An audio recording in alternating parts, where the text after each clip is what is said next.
Well, our guest author this morning is a man of many talents. He went from being a minister to being the head of religious programming. He then headed a publishing house before deciding to pen down his own material to be published.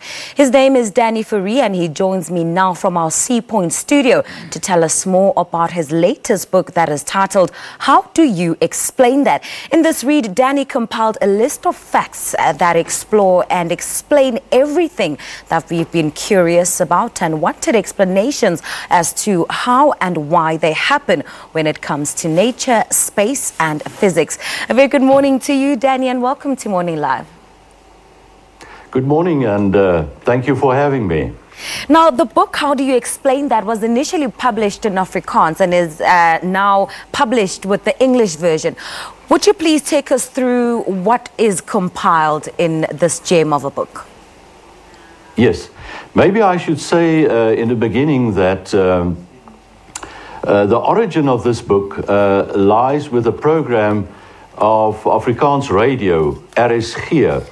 And there is a program on Sunday mornings, Hoe verklaar jy dit? And this book now is a choice of those questions and answers that are usually sent to the program by listeners. And so we've compiled some of those questions and answers in the book, and which makes for very good reading, very interesting reading, and you know, an endless source of enrichment and entertainment. And why was it so important for you to compile a book such as this? As you've just said, the idea comes from the RSG program, Hoe verklaar jy dit? Why was it so important for you? Well, I think that the program itself is a source of a massive lot of information. And I would say, you know, that it is a handy reference for students and learners, and for people who are retired and all of those in between. Because in the book and in the program itself, which has now been running for more or less 37 years on Afrikaans radio, RSG, is very popular. And people send in their questions, and you know, they get knowledgeable about all kinds of things that interest them, as you said, from the human side, nature, physics, space, technology, all of those things. And so in a small program like that, or a short program every Sunday, it is one of the most instructive programs on radio. And we just thought we should put that into a book, and which makes it very easy for people to read it again, and so on.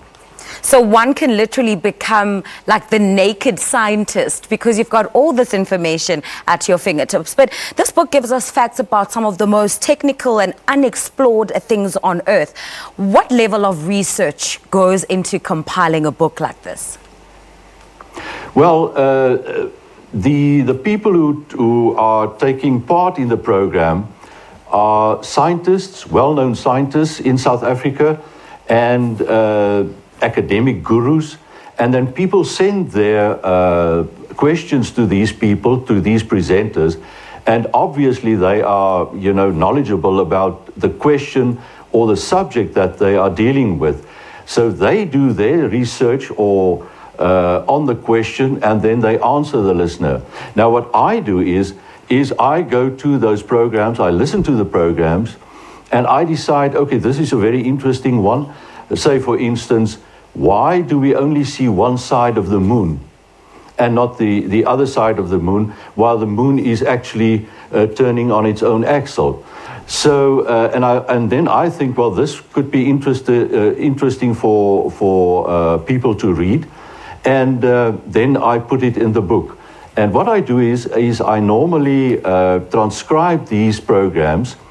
In other words, I listen to the podcasts, there are many of them, but I also had to go to the archives of the SABC.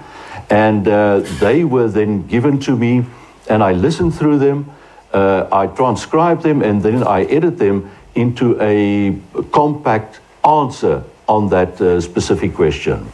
Well, Danny, before I let you go, talk to us more about some of the most interesting and most bizarre facts and explanations that you share with readers, such as why can't one tickle themselves, or why we yawn when we are sleepy. Yes, there are those questions. I think what I should do is look at one which interested me the moment I saw it, and that is how does the human sense of taste work? And you know, there was a psychiatrist, a German psychiatrist, Boring, and he made the assertion that in an article translated from German, that we have a kind of a map on your tongue, and therefore you can sense certain tastes. And the 4 tastes are the sweet, the bitter, the sour, and the salty. But unfortunately, when they translated that article, it was misinterpreted.